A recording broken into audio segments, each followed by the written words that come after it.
Friends, कैसे हो आप सब। आई होप आप सब अच्छे होंगे। आज हम करेंगे अज्ञे जी की कहानी गैंग्रीन। गैंग्रीन कहानी हमारी जीसी नेट हिंदी साहित्य के सिलेबस में लगाई गई है। अज्ञे जी का पूरा नाम सच्चिदानंद हीरानंद वात्स्यायन अज्ञे है। अज्ञे हिंदी में अपने समय के सबसे चर्चित कवि, कथाकार, निबंधकार, पत्रकार, संपादक और यायावर अध्यापक रहे हैं। इनका जन्म 7 मार्च 1911 को उत्तर प्रदेश के कुशीनगर में हुआ। इनकी मृत्यु 4 अप्रैल 1987 को नई दिल्ली में हुई। इन्हें ज्ञानपीठ पुरस्कार भी प्राप्त हुआ है। गैंग्रीन कहानी को बाद में रोज नाम कहानी से प्रकाशित किया गया। रोज कहानी में मालती नाम की एक युवती है, जिसके माध्यम से नारी जीवन को प्रस्तुत किया गया है कि किस प्रकार से वो रोज एक उबाऊ जीवन व्यतीत करती है। चलिए हम शुरुआत करते हैं कहानी की। दोपहर में उस सूने आंगन में पैर रखते हुए मुझे ऐसा जान पड़ा मानो उस पर किसी सांप की छाया मंडरा रही हो। उसके वातावरण में कुछ ऐसा अकथ्य, अस्पर्श, किंतु फिर भी बोझल और परकंपमय और घना सा फैल रहा था। मेरी आहट सुनते ही मालती बाहर निकली। मुझे देखकर, पहचान कर उसकी मुरझाई हुई मुख मुद्रा तनिक से मीठे विस्मय से जागी सी और फिर पूर्ववत हो गई। उसने कहा, आ जाओ, और बिना उत्तर की प्रतीक्षा किए भीतर की ओर चली। मैं भी उसके पीछे हो लिया। भीतर पहुंचकर मैंने पूछा, वे यहाँ नहीं हैं? अभी आए नहीं, दफ्तर में हैं, थोड़ी देर में आ जाएंगे। कोई 1:30-2 बजे आया करते हैं। कब के गए हुए हैं? सवेरे उठते ही चले जाते हैं। मैं हूँ कर पूछने को हुआ, और तुम इतनी देर क्या करती हो? पर फिर सोचा, आते ही एकाएक प्रश्न ठीक नहीं। मैं कमरे के चारों ओर देखने लगा। मालती एक पंखा उठा लाई और मुझे हवा करने लगी। मैंने आपत्ति करते हुए कहा, नहीं, मुझे नहीं चाहिए, पर वह नहीं मानी। बोली, वाह, चाहिए कैसे नहीं? इतनी धूप में तो आए हो यहाँ तो। मैंने कहा, अच्छा लाओ, मुझे दे दो। वह शायद ना करने वाली थी, पर तभी दूसरे कमरे से शिशु के रोने की आवाज़ सुनकर उसने चुपचाप पंखा मुझे दे दिया और घुटनों पर हाथ टेककर एक थकी हुई ऊँ करके उठी और भीतर चली गई। मैं उसके जाते हुए दुबले शरीर को देखकर सोचता रहा, यह क्या है? यह कैसी छाया सी इस घर पर छाई हुई है? मालती मेरी दूर के रिश्ते की बहन है, किंतु उसे सखी कहना ही उचित है, क्योंकि हमारा परस्पर संबंध सख्य का ही रहा है।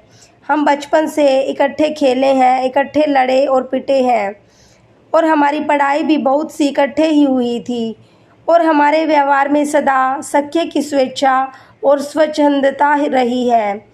वह कभी भ्रातृत्व के या बड़े छोटेपन के बंधनों में नहीं गिरा। मैं आज कोई 4 वर्ष बाद उसे देखने आया हूँ। जब मैंने उसे इससे पूर्व देखा था तब वह लड़की ही थी। अब वह विवाहिता है, एक बच्चे की माँ भी है। इससे कोई परिवर्तन उसमें आया होगा, और यदि आया होगा तो क्या, यह मैंने अभी तक सोचा नहीं था। किंतु अब उसकी पीठ की ओर देखता हुआ मैं सोच रहा था, यह कैसी छाया इस घर पर छाई हुई है, और विशेषता मालती पर। मालती बच्चे को लेकर लौट आई और फिर मुझसे कुछ दूर नीचे बिछी हुई दरी पर बैठ गई। मैंने अपनी कुर्सी घुमाकर कुछ उसकी ओर उन्मुख होकर पूछा, इसका नाम क्या है? मालती ने बच्चे की ओर देखते हुए उत्तर दिया, नाम तो कोई निश्चित नहीं किया, वैसे टिट्टी कहते हैं। मैंने उसे बुलाया, टिट्टी, टिट्टी आजा, पर वह अपनी बड़ी बड़ी आंखों से मेरी ओर देखता हुआ अपनी माँ से चिपट गया और रुआंसा सा होकर कहने लगा, उहुं, उहुं, उहुं। मालती ने फिर उसकी ओर एक नज़र देखा और फिर बाहर आंगन की ओर देखने लगी। काफ़ी देर मौन रहा। थोड़ी देर तक तो वह मौन आकस्मिक ही था, जिसमें मैं प्रतीक्षा में था कि मालती कुछ पूछे, किंतु उसके बाद एकाएक मुझे ध्यान हुआ, मालती ने कोई बात ही नहीं की। यह भी नहीं पूछा कि मैं कैसा हूँ, कैसे आया हूँ। चुप बैठी है, क्या विवाह के 2 वर्ष में ही वह बीते दिन भूल गई, या अब मुझे दूर इस विशेष अंतर पर रखना चाहती है? क्योंकि वह निर्बाध स्वच्छंदता अब तो नहीं हो सकती, पर फिर भी ऐसा मौन जैसा अजनबी से भी नहीं होना चाहिए।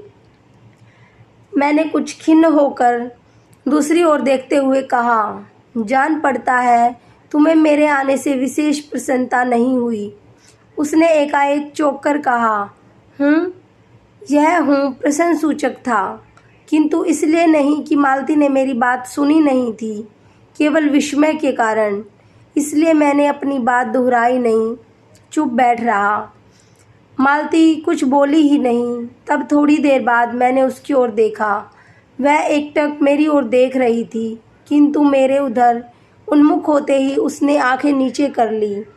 फिर भी मैंने सोचा, उन आंखों में कुछ विचित्र सा भाव था, मानो मालती के भीतर कहीं कुछ चेष्टा कर रहा हो, किसी बीती हुई बात को याद करने की, किसी बिखरे हुए वायुमंडल को पुनः जगाकर गतिमान करने की, किसी टूटे हुए व्यवहार तंतु को पुनर्जीवित करने की, और चेष्टा में सफल न हो रहा हो।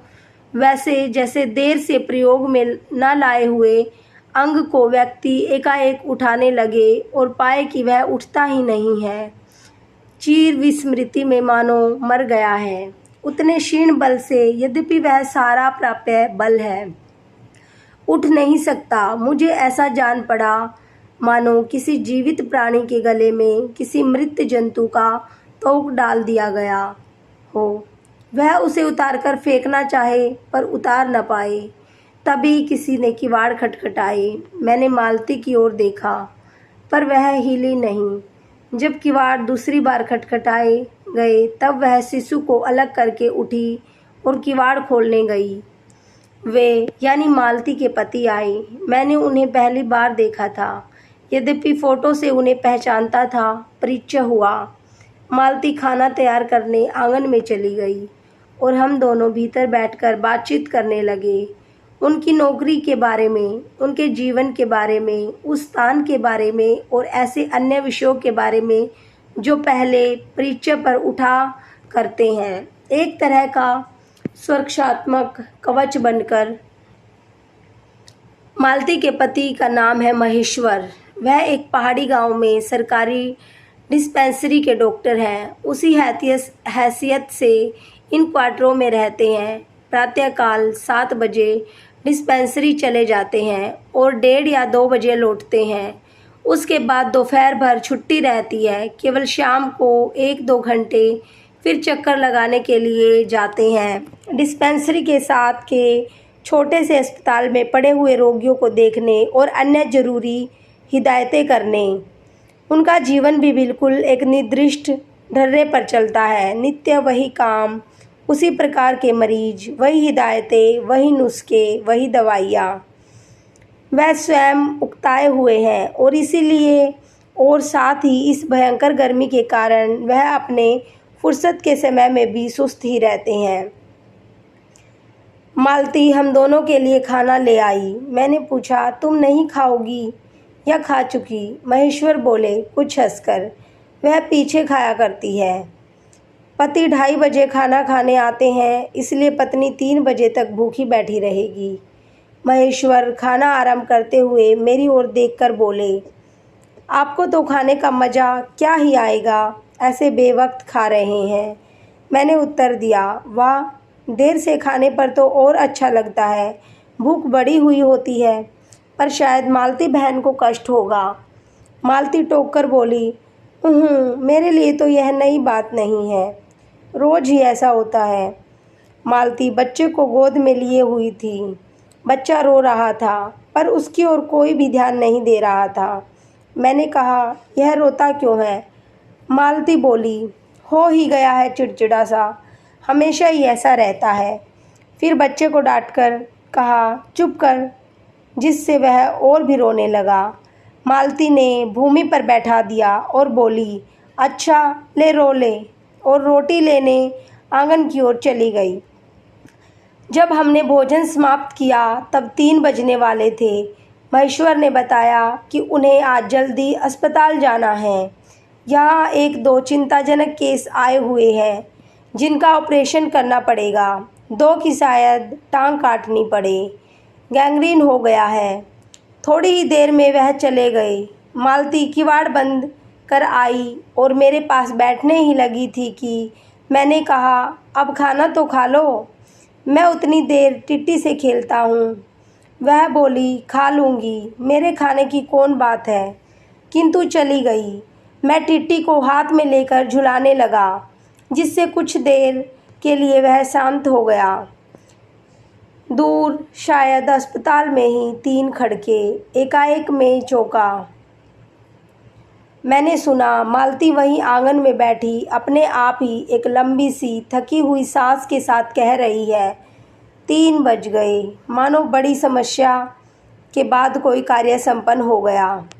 थोड़ी ही देर में मालती फिर आ गई। मैंने पूछा, तुम्हारे लिए कुछ बचा भी था? सब कुछ तो बहुत था। हाँ बहुत था, भाजी तो सारी मैं ही खा गया था। वहाँ बचा कुछ होगा नहीं। यूँ ही रोब तो न जमाओ कि बहुत था, मैंने हंसकर कहा। मालती मानो किसी और विषय की बात कहती हुई बोली, यहाँ सब्जी वब्जी तो कुछ होती ही नहीं। कोई आता जाता है तो नीचे से मंगा लेते हैं। मुझे आए 15 दिन हुए हैं। जो सब्जी साथ लाए थे वही अभी बरती जा रही है। मैंने पूछा, नौकर कोई नहीं है? कोई ठीक मिला नहीं, शायद 1-2 दिन में हो जाए। बर्तन भी तुम ही मांजती हो? और कौन? कहकर मालती क्षण भर आंगन में जाकर लौट आई।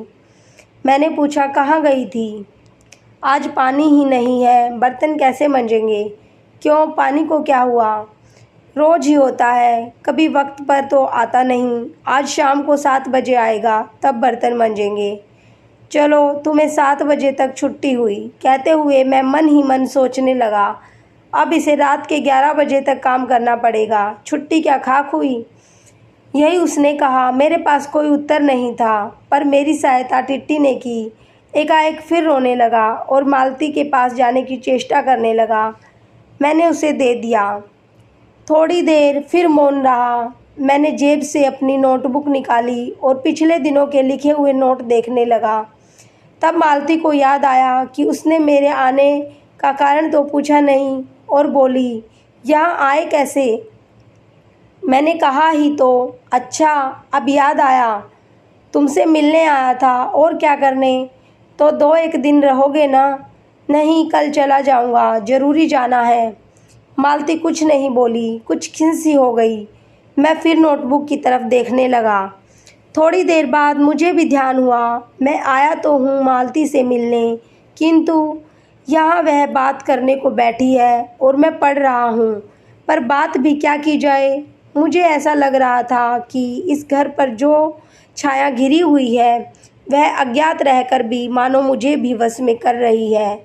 मैं भी वैसा ही नीरस निर्जीव सा हो रहा हूँ, जैसे, हाँ, जैसे यह घर, जैसे मालती। मैंने पूछा, तुम कुछ पढ़ती लिखती नहीं? मैं चारों ओर देखने लगा कि कहीं किताबें दिख पड़े। यहाँ कहकर मालती थोड़ा सा हंसती।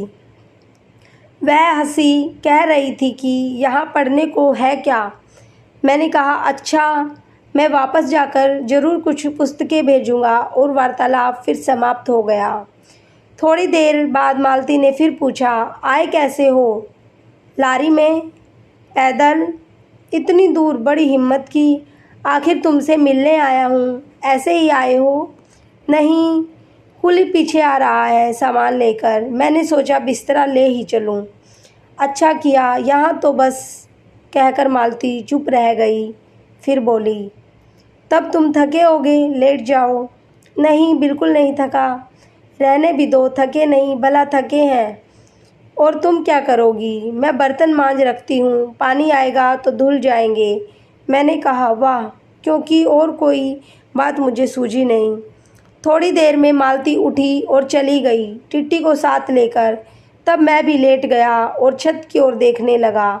मेरे विचारों के साथ आंगन से आती हुई बर्तनों के घिसने की खन खन ध्वनि मिलकर एक विचित्र एक स्वर उत्पन्न करने लगी, जिसके कारण मेरे अंग धीरे धीरे ढीले पड़ने लगे। मैं ऊँघने लगा।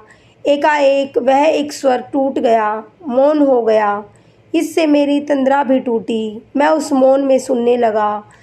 4 खड़क रहे थे और उसी समय पहला घंटा सुनकर मालती रुक गई थी।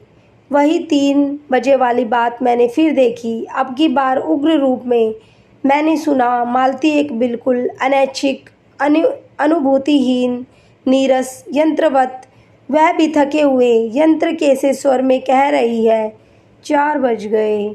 मानो इस अनैच्छिक समय को गिनने में ही उसका मशीन तुल्य जीवन बीतता हो। वैसे ही जैसे मोटर का स्पीडोमीटर यंत्रवत फासला नापता जाता है और यंत्रवत विश्रांत स्वर में कहता है किससे कि मैंने अपने अमित शून्य पथ का इतना अंश तय कर लिया।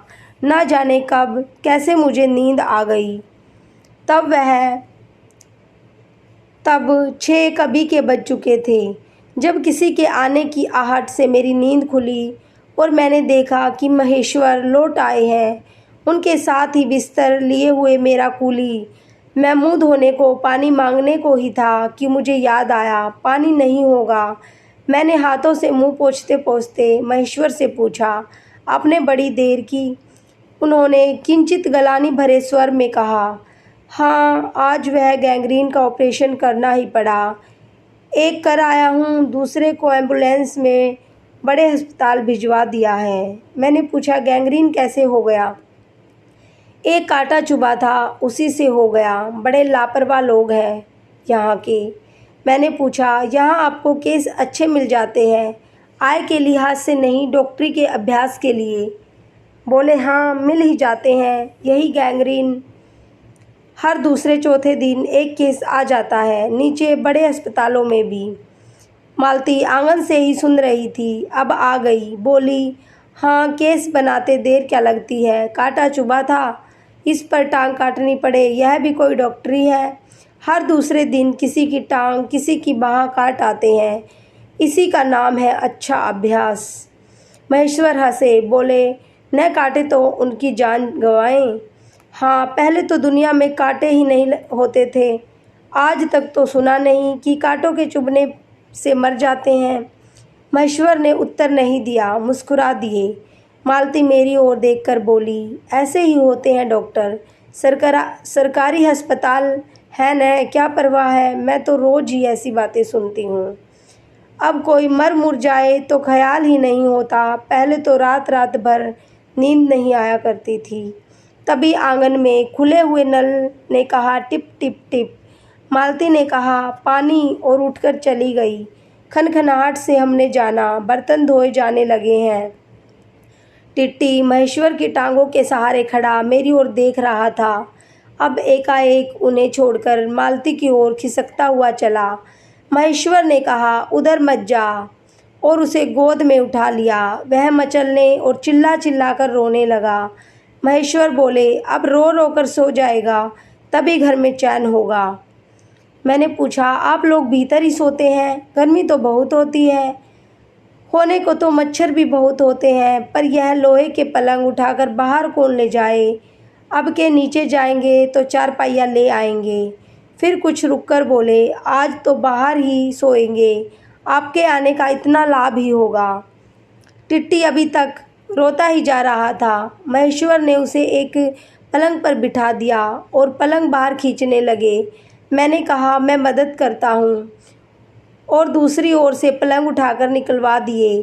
अब हम तीनों, महेश्वर, टिट्टी और मैं, 2 पलंगों पर बैठ गए और वार्तालाप के लिए उपयुक्त विषय न पाकर उस कमी को छुपाने के लिए टिट्टी से खेलने लगे।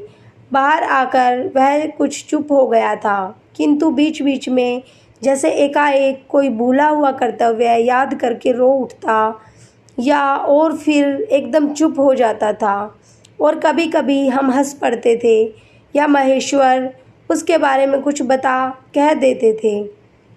मालती बर्तन धो चुकी थी जब वह उन्हें लेकर आंगन के एक और रसोई के छप्पर की ओर चली। तब महेश्वर ने कहा, थोड़े से आम लाया हूँ, वह भी धो लेना। कहाँ है? अंगीठी पर रखे हैं, कागज में लिपटे हुए। मालती ने भीतर जाकर आम उठाए और अपने आंचल में डाल लिए। जिस कागज में वे लिपटे हुए थे वह किसी पुराने अखबार का टुकड़ा था। मालती चलती चलती संध्या के उस क्षण प्रकाश में उसी को पढ़ती जा रही थी। वह नल के पास जाकर खड़ी उसे पढ़ती रही। जब दोनों ओर पढ़ चुकी तब एक लंबी सांस लेकर उसे फेंक कर आम धोने लगी। मुझे एकाएक याद आया, बहुत दिनों की बात थी जब हम अभी स्कूल में भर्ती हुए ही थे, जब हमारा सबसे बड़ा सुख, सबसे बड़ी विजय थी हाजिरी हो चुकने के बाद चोरी से क्लास से निकल भागना और स्कूल से कुछ दूरी पर आम के बगीचों में पेड़ों पर चढ़कर कच्ची आमियाँ तोड़ तोड़ कर खाना।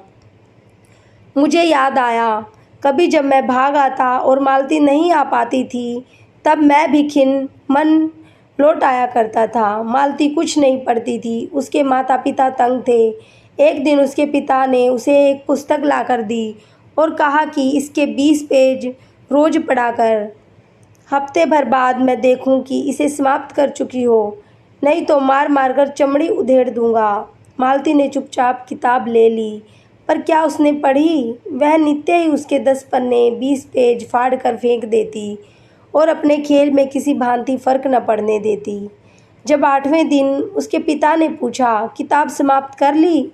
तो उत्तर दिया, हाँ कर ली। पिता ने कहा, लाओ मैं प्रश्न पूछूंगा, तो चुप खड़ी रही। पिता ने कहा तो उद्दत स्वर में बोली, किताब मैंने फाड़ कर फेंक दी है, मैं नहीं पढ़ूंगी। उसके बाद वह बहुत पिटी, पर वह अलग बात है। इस समय मैं यही सोच रहा था कि वह उद्दत और चंचल मालती आज कितनी सीधी हो गई है, कितनी शांत और एक अखबार के टुकड़े को तरसती है। यह क्या, यह क्या?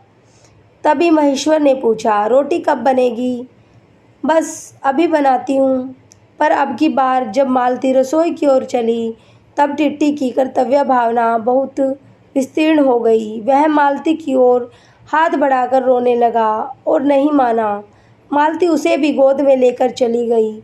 रसोई में बैठकर एक हाथ से उसे थपकने और दूसरे से कई छोटे छोटे डिब्बे उठाकर अपने सामने रखने लगी और हम दोनों चुपचाप रात्रि की और भोजन की और एक दूसरे के कुछ कहने की और न जाने किस किस न्यूनता की पूर्ति की प्रतीक्षा करने लगे। हम भोजन कर चुके थे और बिस्तरों पर लेट गए थे और टिट्टी सो गया था। मालती पलंग के एक ओर मोमजामा बिछाकर उसे उस पर लिटा गई थी। वह सो गया था, पर नींद में कभी कभी चौंक उठता था। एक बार तो उठकर बैठ भी गया, पर तुरंत ही लेट गया। मैंने महेश्वर से पूछा, आप तो थके होंगे, सो जाइए। वह बोले, थके तो आप अधिक होंगे, 18 मील पैदल चलकर आए हैं। किंतु उनके स्वर ने मानो जोड़ दिया, थका तो मैं भी हूँ। मैं चुप रहा। थोड़ी देर में किसी ऊपर संज्ञा ने मुझे बताया वह ऊँघ रहे हैं। तब लगभग 10:30 बजे थे। मालती भोजन कर रही थी। मैं थोड़ी देर मालती की ओर देखता रहा। वह किसी विचार में, यद्यपि बहुत गहरे विचार में नहीं, लीन हुई धीरे धीरे खाना खा रही थी। मैं इधर उधर खिसक कर पर आराम से होकर आकाश की ओर देखने लगा। पूर्णिमा थी, आकाश अनहर्ब था। मैंने देखा उस सरकारी क्वार्टर की दिन में अत्यंत शुष्क और नीरस लगने वाली स्लेट की छत भी चांदनी में चमक रही है, अत्यंत शीतलता और स्निग्धता से झलक रही है, मानो चंद्रिका उन पर से बहती हुई आ रही हो, झर रही हो। मैंने देखा पवन में चीड़ के वृक्ष, गर्मी से सूखकर मटमैले हुए चीड़ के वृक्ष धीरे धीरे गा रहे हों कोई राग जो कोमल है किंतु करुण नहीं, अशांतिमय है किंतु उद्वेगमय नहीं। मैंने देखा प्रकाश से धुंधले नीले आकाश के तट पर जो चमगादड़ नीरव उड़ान से चक्कर काट रहे हैं वे भी सुंदर दिखते हैं। मैंने देखा दिन भर की तपन, अशांति, थकान, दाह पहाड़ों में से भाप से उठकर वातावरण में खोए जा रहे हैं, जिसे ग्रहण करने के लिए पर्वत शिशुओं ने अपनी चीड़ वृक्ष रूपी भुजाएं आकाश की ओर बढ़ा रखी हैं। पर यह सब मैंने देखा। अकेले मैंने महेश्वर ऊँघ रहे थे और मालती उस समय भोजन से निवृत्त होकर दही जमाने के लिए मिट्टी का बर्तन गर्म पानी से धो रही थी और कह रही थी, अभी छुट्टी हुई जाती है और मेरे कहने पर ही कि 11 बजने वाले हैं। धीरे से सिर हिलाकर जता रही थी कि रोज़ ही इतने बज ही जाते हैं। मालती ने वह सब कुछ नहीं देखा। मालती का जीवन अपनी रोज़ की नियत गति से बह जा रहा था और एक चंद्रमा की चंद्रिका के लिए, एक संसार के लिए रुकने को तैयार नहीं था। चांदनी में शिशु कैसा लगता है, इस अलस जिज्ञासा से मैंने टिट्टी की ओर देखा और वह एकाएक मानो किसी शैशवोचित वामता से उठा और खिसक कर पलंग से नीचे गिर पड़ा और चिल्ला चिल्ला कर रोने लगा। महेश्वर ने चौंक कर कहा, क्या हुआ? मैं झपट कर उसे उठाने दौड़ा। मालती रसोई से बाहर निकल आई। मैंने उस खट शब्द को याद करके धीरे से करुणा भरे स्वर में कहा, चोट बहुत लग गई बेचारे को। यह सब मानो एक ही क्षण में एक ही क्रिया की गति में हो गया। मालती ने रोते हुए शिशु को मुझसे लेने के लिए हाथ बढ़ाते हुए कहा, इसके चोटें लगती ही रहती है, रोज ही गिर पड़ता है। एक छोटे क्षण भर के लिए मैं स्तब्ध हो गया। फिर एकाएक मेरे मन ने, मेरे समूचे अस्तित्व ने विद्रोह के स्वर में कहा। मेरे मन न भीतर ही बाहर एक शब्द भी नहीं निकला। माँ युवती, माँ, यह तुम्हारे हृदय को क्या हो गया है जो तुम अपने एकमात्र बच्चे के गिरने पर ऐसी बात कह सकती हो, और यह भी जब तुम्हारा सारा जीवन तुम्हारे आगे है। और तब एकाएक मैंने जाना कि वह भावना मिथ्या नहीं है। मैंने देखा कि सचमुच उस कुटुंब में कोई गहरी भयंकर छाया घर कर गई है। उसके जीवन के इस पहले ही यौवन में घुन की तरह लग गई है। उसका इतना अभिन्न अंग हो गई है कि वे उसे पहचानते ही नहीं, उसी की प्रीति में घिरे हुए चले जा रहे हैं। इतना ही नहीं, मैंने उस छाया को भी देख लिया। इतनी देर में पूर्ववत शांति हो गई थी। महेश्वर फिर लेट गए और ऊँघ रहे थे। टिट्टी मालती के लेटे हुए शरीर से लिपटकर चुप हो गया था। यद्यपि कभी एक आध सिसकी उसके छोटे से शरीर को हिला देती थी। मैं भी अनुभव करने लगा था कि बिस्तर अच्छा सा लग रहा है। मालती चुपचाप ऊपर आकाश में देख रही थी, किंतु क्या चंद्रिका को या तारों को। तभी 11 का घंटा बजा। मैंने अपनी भारी हो रही पलकें उठाकर अकस्मात किसी अस्पष्ट प्रतीक्षा से मालती की ओर देखा। 11 के पहले घंटे की खड़कन के साथ ही मालती की छाती एकाएक फफोले की भांति उठी और धीरे धीरे बैठने लगी, और घंटा ध्वनि के कंपन के साथ ही मुँह खो जाने वाली आवाज़ में उसने कहा, 11 बज गए। डलहौजी, मई 1934। धन्यवाद। हमारी आज की कहानी कंप्लीट हुई। कल एक नई कहानी लेकर प्रस्तुत होंगे। धन्यवाद।